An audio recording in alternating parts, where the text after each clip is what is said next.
welcome you all in my channel Maths by Shilpa again. This time this is 6.3 of triangles. Okay triangles chapter चल रहा था और मैं काफ़ी videos उस पर बना चुकी हूँ, कुछ लेक्चर्स मैं ले चुकी हूँ। बीपीटी मैंने समझा दिया है आपको, जो कि मैंने आपको बताया था कि वो 5 मार्क्स का होता है और उस पर भी मैंने वीडियो बनाई है, उसके प्रूफ पर भी मैंने वीडियो बनाई है। एक लेक्चर मैंने बनाया है जो कि 5 मार्क्स की आएगी। बेसिक्स में तो ये 5 मार्क्स की ही आनी है। और secondly if you want full standard it's very important to do the proof of BPT, तो आपको वो अटेंड ज़रूर करना चाहिए। अगर आपको ज़रा सी भी प्रॉब्लम है बीपीटी में तो वहाँ जाकर आप समझ सकते हैं। मैंने कन्वर्ट्स ऑफ बीपीटी के बारे में भी बताया था आपको, लेकिन उसका प्रूफ आपको नहीं करना है। उसके बाद आपको 6.2 के कुछ इंपॉर्टेंट क्वेश्चंस मैंने मार्क कराए थे, वो भी आप वहाँ जाकर देख सकते हैं और उनको कर सकते हैं। तो आप मेरी प्रीवियस वीडियोज़ को ज़रूर लीजिए ट्रायंगल्स की। और ये मेरा नेक्स्ट लेक्चर है 6.3 similarity criteria. First of all I need to tell you about the similarity criteria. Means two triangles, देखिए टू ट्रायंगल्स फर्स्ट है हमारे पास, two triangles are said to be similar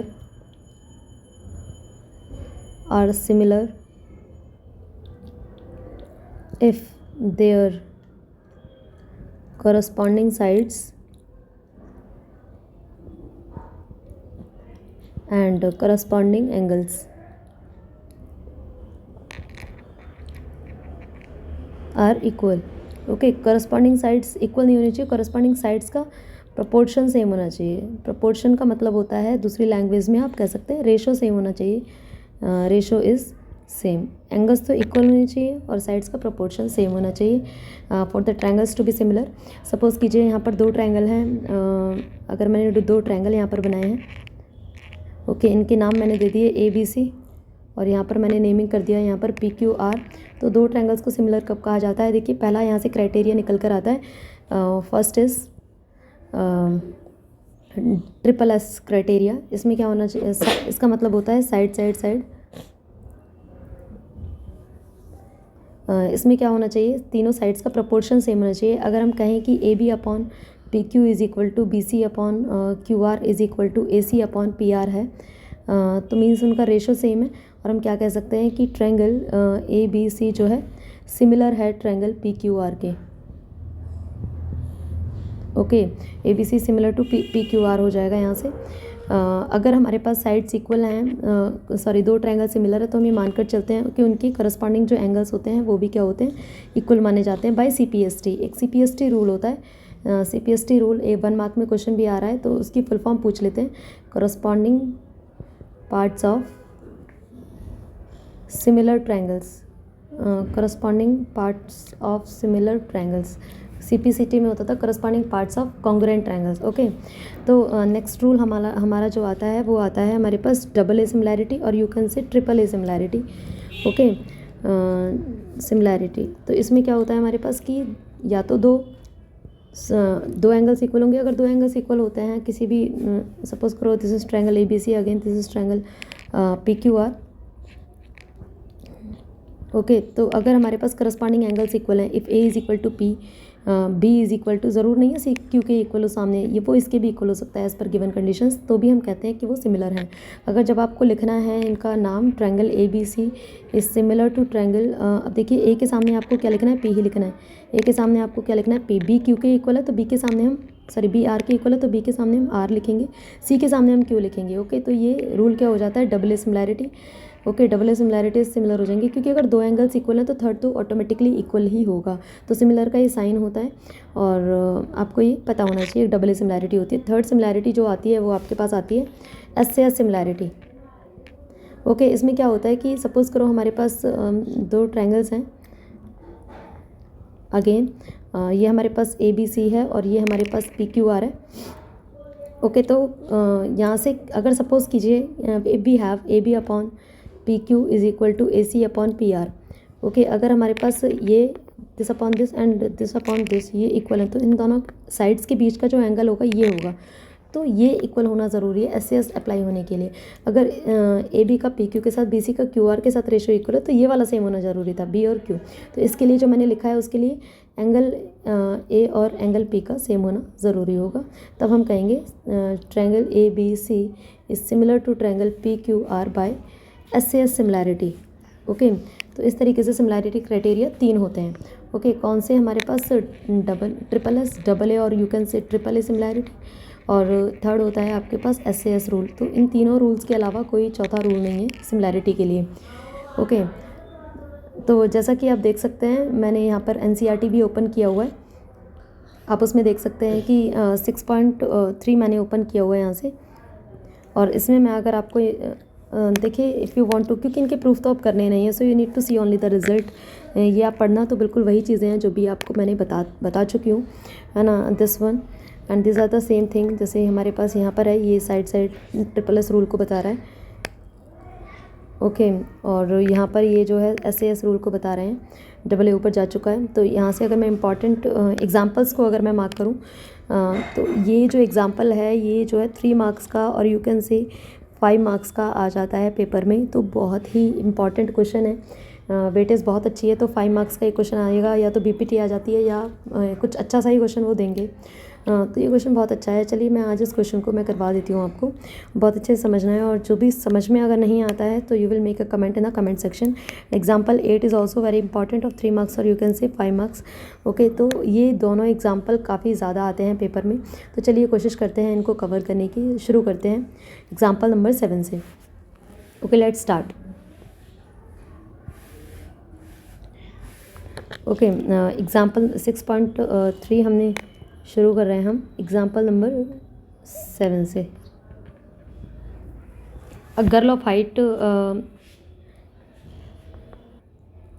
देखिए पढ़िए क्वेश्चन क्या है यहाँ पर। A girl of height 90 centimetre is walking away from the base of a lamp post at a speed. देखिए फिगर मेंशन नहीं है क्वेश्चन के अंदर, तो we will make the figure by our self. A girl of height 90 centimetre is walking away from the base of a lamp post. तो हम एक अच्छा सा फिगर प्लॉट करेंगे यहाँ पर। देखिए एक लैम्प पोस्ट है हमारे पास, एक लड़की इस लैम्प पोस्ट से अवे जा रही है। Girl of height 90 centimetre is going away from A lamp post. 90 centimetre girl की हाइट है। ओके, अवे जा रही from the base of a lamp post, away जा रही है। अगर ये लैम्प पोस्ट है, ओके, तो ये इस टाइप से जा रही है from the base of a lamp post at a speed of this. ये अभी मैं आपको समझाऊंगी यहाँ पर। If the lamp post is 3.6 metre above the ground, find the length of a shadow after 4 second. देखिए अगर हमारे पीछे लैम्प पोस्ट चलता है तो शेडो हमेशा आगे पड़ती है, तो इस टाइप से उसकी शेडो होगी। ओके, तो we will join all of these lines to do the question. Okay, हमें इनको ज्वाइन करना पड़ेगा। So we will now I will write the dimensions. Suppose करो ये A, B, C, D और ये E पॉइंट है, और what is given in the question की गर्ल ऑफ हाइट 90 सेंटीमीटर। देखिए आप यूनिट्स को भी ज़रा ध्यान में रखना है आपको। जो स्पीड है उसकी 1.2 मीटर में है, और ये सेंटीमीटर में है। तो गर्ल की जो हाइट है वो 90 सेंटीमीटर है, तो आपको मीटर में कन्वर्ट करके उसको 90/100 मीटर लिखना है यहाँ पर। ओके, उसके अलावा क्या है हमारे पास, स्पीड ऑफ गर्ल क्या है हमारे पास, 1.2 मीटर पर सेकेंड। ओके, ये स्पीड ऑफ गर्ल है। If the lamp post is 3.6 metre above the ground, lamp post की हाइट गिवन है 3.6 metre above the ground. Okay, यहाँ से लेकर यहाँ तक उसकी हाइट। ओके, उसके बाद find the length of a shadow after 4 second. बच्चे क्या करते हैं, लेंथ ऑफ अ शेडो हमारी A to B हमारी इसकी शेडो है। A to B हमारी क्या है, शेडो है, लेकिन वो उसकी लेंथ 4 सेकेंड नहीं है, टाइम लगा उसको A to B जाने में। उसने C से चलना शुरू किया, B पॉइंट पर है वो, तो 4 सेकेंड चली है BC के लिए। Okay, find the length of a shadow after 4 second. Now what is given, time from B to C कितना है हमारे पास, 4 सेकेंड्स का है। देखिए उसने find the length of a shadow, तो निकालना क्या है हमें, वो और लिख लेते हैं। टू फाइंड शेडो क्या है हमारे पास यहाँ पर, शेडो है हमारी AB, तो हमें क्या निकालना है, AB निकालना है। ओके, हमें क्या निकालना है, AB निकालना है। तो let us start the solution में देखिए कभी भी एक ट्रायंगल के अंदर छोटा ट्रायंगल बनता है, तो एक इस बड़े वाले ट्रायंगल को और एक छोटे वाले ट्रायंगल को हम क्या शो कर देंगे, सिमिलर शो कर देंगे। ओके, तो हम सिमिलर कैसे करेंगे वो देखना है। ये 12th में भी इस टाइप का क्वेश्चन होता है, दोनों में यही करना है। एक आपको क्या करना है, ये जो हमारा ये जो हमारा छोटे वाला ट्रायंगल है उसको हम सिमिलर शो कर देंगे इस बड़े वाले ट्रायंगल के। तो हमने क्या लिया है, इन triangle A B E and triangle A C D, okay, and triangle A C D, हमारे पास क्या है, angle A is equal to angle A common, okay. And देखिए यहाँ पर भी 90 बनेगा क्योंकि गर्ल भी सीधी खड़ी होगी और यहाँ पर भी 90 बनेगा। एंड एंगल ए बी, अब पूरा बी मत लिखिए, angle A B is equal to angle A C D, क्या लिखेंगे हम, 90 डिग्री ईच, ओके। तो यहाँ से क्या हो जाएगा, triangle A B E is similar to triangle, A के सामने हम ए लिखेंगे, बी के सामने हम क्या लिखेंगे, सी, क्योंकि बी सी के इक्वल है, ओके। बचा क्या, D bye double A similarity, okay. तो अगर यहाँ से ये सिमिलर हो जाएंगे तो करस्पॉन्डिंग साइड्स का जो रेशो होगा वो भी कितना होगा, सेम होगा। तो हम यहाँ से कह सकते हैं ए बी अपॉन ए सी, तो आपको सीक्वेंस ठीक लिखना है, is equal to B E upon C D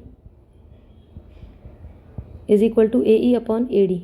तो आई होप आपको समझ में आ रहा होगा, जो भी नहीं आ रहा है आप कमेंट सेक्शन में मुझे बताएं, by C P S T, okay, by C P S T. अब देखिए यहाँ पर ए बी और ए सी का मुझे काम है क्योंकि ये बेस को रिप्रेजेंट कर रहे हैं, बी ई और सी डी मुझे, बी ई और सी डी भी हमें गिवन है तो इसका भी हमें काम रहेगा। बचा क्या है, ए ई और ए डी, ए ई और ए डी का हमारे पास कोई रोल नहीं है तो हम इसका यूज़ नहीं करेंगे, ओके। हम यूज़ करेंगे सिर्फ इसका और इसका। तो हमें पता है कि ए बी हमारे पास है नहीं, ए बी भी नहीं है और ए सी भी नहीं है, ओके। सपोज़ करो उसने जो डिस्टेंस ट्रैवल की है यहाँ से यहाँ तक वो एक्स ट्रैवल की है, ओके। तो हमारे पास अगर स्पीड गिवन है तो स्पीड का मतलब क्या है, डिस्टेंस अपॉन टाइम ही तो होता है ये, ओके। तो मैं आपको इसको बताऊंगी अभी कि कैसे करना है इसको। A B upon B C is equal to B E upon C D है, और बी ई कितना है फिगर से 90 अपॉन 100, 90 अपॉन 100, और सी डी है आपका 3.6, सी डी हमारा 3.6 है। और ए बी को हम क्या लिख सकते हैं, ए बी रहेगा, ए बी तो हमें निकालना है, और ए सी को हम बाय फिगर क्या लिख सकते हैं, A B plus B C, और बी सी को मैंने क्या बी सी एक बार लिख देते हैं, 90 अपॉन 100 और 36 इंटू 10, 10 से 10, 10 से 10, 9 4 ज़ा 36, और यहाँ से हम देखिए ए बी अपॉन, चलिए A B upon A B plus B C is equal to 1/4, equation number 1। Now we have, speed क्या थी उसकी, स्पीड थी उसकी क्वेश्चन में, यहीं पर देख लीजिए लेफ्ट साइड में स्पीड कितनी है उसकी, 1.2 metre per second, 1.2 metre per second. और टाइम कितना चली थी वो, टाइम कितना चली थी यहाँ पर, 4 सेकेंड, ओके। और कहाँ से कहाँ तक चली थी, हमारे पास वो B2C चली थी उसके लिए, है ना। तो स्पीड का फॉर्मूला क्या होता है, डिस्टेंस अपॉन टाइम, तो स्पीड 1.2, डिस्टेंस वो चली है ए बी चली है ना यहाँ से, sorry B C, upon time 4 second है, तो बी सी कितना आ गया आपके पास, 4.8 metre, okay. Now in equation number 1 we will put the value of B C, तो A B upon A B plus 4.8 is equal to 1/4, clear है नहीं है, तो क्रॉस मल्टीप्लाई करेंगे हम यहाँ पर, 4 A B is equal to A B plus 4.8, तो इसको एक तरफ ले आइए, 4 A B minus A B, 3 A B is equal to 4.8, A B is equal to कितना आ गया यहाँ से, 1.6 मीटर। सो ये क्या है, लास्ट में आपको आंसर लिखना है। सो लेंथ ऑफ शेडो, जैसा कि उसने पूछा था आंसर बिल्कुल वैसे लिखना है, after 4 seconds is equal to 1.6 metre is your answer. तो ये बहुत ही इम्पॉर्टेंट क्वेश्चन है जो कि पेपर में आ जाता है और बच्चों को काफ़ी प्रॉब्लम होती है। और जो अगर आपको कोई भी क्वेरी है इसको समझने में, so make a comment in a comment section, okay. चलिए मैं थोड़ा सा एग्जाम्पल नंबर 8 और बताती हूँ आपको कि कैसे करना है, ये भी बहुत ही इंपॉर्टेंट है एग्जाम्पल 8। अब देखिए बच्चों को बड़ी प्रॉब्लम आती है, फिगर टेढ़ा मेढ़ा बना के रखते हैं तो बच्चों को समझने में प्रॉब्लम आती है, भाई कैसे करें, मैं समझाती हूँ यहाँ पर आपको।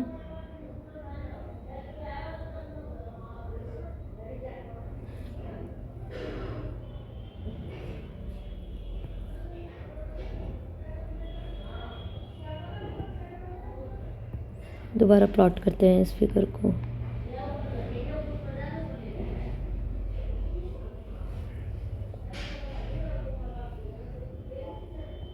एक minute, and second figure is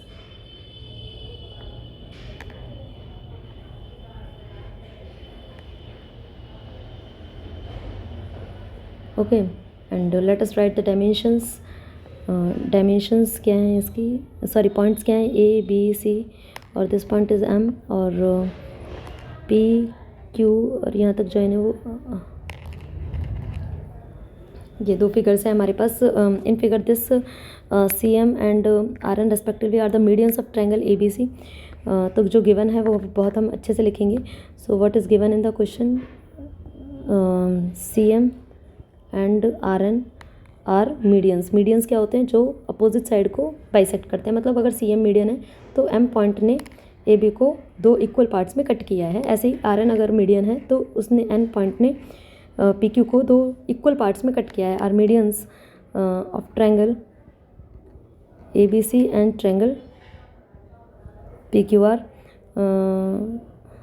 and और क्या दे रखा है, ट्रायंगल ए बी सी जो है सिमिलर है ट्रायंगल पी क्यू आर के. और क्या शो क्या करना है, to prove in first part triangle A M C is similar to triangle P N R. तो बच्चों को बड़ी कन्फ्यूजन होती है इनको करना कैसे है. तो proof of first part. Okay, पहले आप फिगर में देखिए ए एम सी है क्या. ए एम सी ये वाला ट्रायंगल है और पी एन आर कौन सा ट्रायंगल है, ये वाला ट्रायंगल है. तो इसमें हमें रेशोज़ किसके चाहिए. देखिए अब हमारे पास ट्रायंगल ए बी सी जो है सिमिलर दे रखा है पी क्यू आर के. तो ये तो दे रखा है कि ए वाला जो एंगल है वो पी के इक्वल होगा by C P S T. ये इक्वल दे रखा है हमें. मीडियंस का कोई रिलेशन नहीं मिलेगा, बस A B upon P Q भी हमारे पास है equal B C upon Q R के A C upon P R. तो ये हमारे पास है. और हमें इसके लिए देखिए क्या चाहिए, पहले हमारे पास लिख लेते हैं as triangle A B C is similar to triangle P Q R. तो यहाँ से हमारे पास क्या हो जाएगा, A B upon P Q is equal to B C upon Q R is equal to A C upon P R. तो by C P S T. Okay, अब हमें पता है कि इसके लिए मुझे ए एम सी और पी एन आर के लिए मुझे ए सी अपॉन पी आर चाहिए. ओके, आप फिगर में भी देख सकते हैं. और ए बी और पी क्यू का इतना चाहिए मुझे ए एम और पी एन. लेकिन ये किसके पार्ट से, पूरे ए बी के पार्ट से और पी क्यू के. तो ए बी और पी क्यू वाला भी यूज़ करना पड़ेगा ये. तो बी सी और क्यू आर का कोई यूज़ नहीं है, तो हम इसको यूज़ इस बार नहीं करेंगे. तो लिखना कैसे है आपको, इन इसको इक्वेशन 1 मान लीजिए. इन ट्रायंगल जो हमें करना है A M C and triangle P N R, हमारे पास क्या है, A B upon P Q is equal to A C upon P R है. लेकिन मुझे ए बी और पी क्यू पूरा नहीं चाहिए. कैसे लिखना है, फ्रॉम इक्वेशन नंबर 1. तो इनका हाफ ऑफ भी इक्वल होगा और हाफ ऑफ ए बी को हम क्या लिख सकते हैं, क्योंकि हमारे पास जो एम सी था आप इधर भी देख सकते हैं, हाफ ऑफ इधर भी देख सकते हैं. हमारे पास ए बी है और एम सी अगर मीडियन है तो हाफ ऑफ ए बी को हम ए एम लिख सकते हैं ना. तो A M upon half of P Q, क्योंकि मुझे ए एम सी और इसको पी एन आर को सिमिलर शो करना है. पी एन आर को सिमिलर शो करना है तो यहाँ से मुझे ए एम और इसको मुझे क्या लिखना पड़ेगा, P N. Okay, is equal to A C upon P R. Okay, and this angle is equal to this angle था by C P S T था ये भी. तो हम कह सकते हैं, so this implies triangle A M C is similar to triangle P N R by S C S similarity. Okay, by S C S similarity. Okay, अब देखिए हम सेकेंड पार्ट अगर हम करें, सेकेंड पार्ट में टू प्रूव क्या है, C M upon R N is equal to A B upon P Q. C M ये है अपॉन आर एन ये है और A B upon P Q इसमें नहीं है. लेकिन हमारे पास क्या है, इसमें से A C upon P R हो जाएगा तो हम वो निकाल देते हैं. Now proof as triangle A M C is similar to triangle P N R. तो यहाँ से क्या हो जाएगा, A C upon P R is equal to C M upon N R या R N by C P S T. Equation number 2. अब देखिए A C upon P R किसके इक्वल था, हमें चाहिए कि आंसर में A B upon P Q. तो A B upon P Q के भी इक्वल था A C upon P R. अब A C upon P R इसके भी इक्वल है. सो फ्रॉम इक्वेशन 1 एंड 2 हमारे पास क्या हो जाएगा, ये दोनों भी आपस में क्या हो जाएंगे, इक्वल हो जाएंगे. A B upon P Q is equal to C M upon, hence proved. देखिए जो ये थर्ड पार्ट है इसके अंदर, थर्ड पार्ट में हमें क्या चाहिए, सी सी एम बी हमारे पास कौन सा वाला है, ये वाला है, और आर एन क्यू हमारे पास ये वाला है। तो इन दोनों को हमें क्या शो करना है, इन दोनों को भी हमें सिमिलर शो करना है। अब देखिए यहाँ से अब हाफ ए बी को एम बी लिखेंगे और हाफ ऑफ पी क्यू को एन क्यू लिख देंगे। Angle B equal to angle Q है ही, और B C upon Q R हमें मिल ही जाएगा। तो बिल्कुल सेम एज पार्ट 1 है, तो यू विल ट्राई इट, बिल्कुल हो जाएगा। अगर आपको कोई भी क्वेरी आती है तो आप मुझसे कमेंट सेक्शन में ज़रूर बताएं। ओके, तो आई होप आपको आज की वीडियो समझ में आई होगी, और कोई भी क्वेरी है तो आप मुझे पूछिए। सब्सक्राइब कीजिए मेरे चैनल को। अगर आपको वीडियोस अच्छी लग रही हैं तो बेल आइकन का बटन दबा दीजिए ताकि आपको नेक्स्ट वीडियो ऑन टाइम मिले। शेयर कर दीजिए अपने दोस्तों को ज़्यादा से ज़्यादा, ताकि उन्हें कोई भी क्वेरी हो तो वो सॉल्व हो पाए। और कमेंट करके ज़रूर बताइए कि आपको मेरी वीडियो कैसी लगी। So thank you so much to attend my video. Thank you all.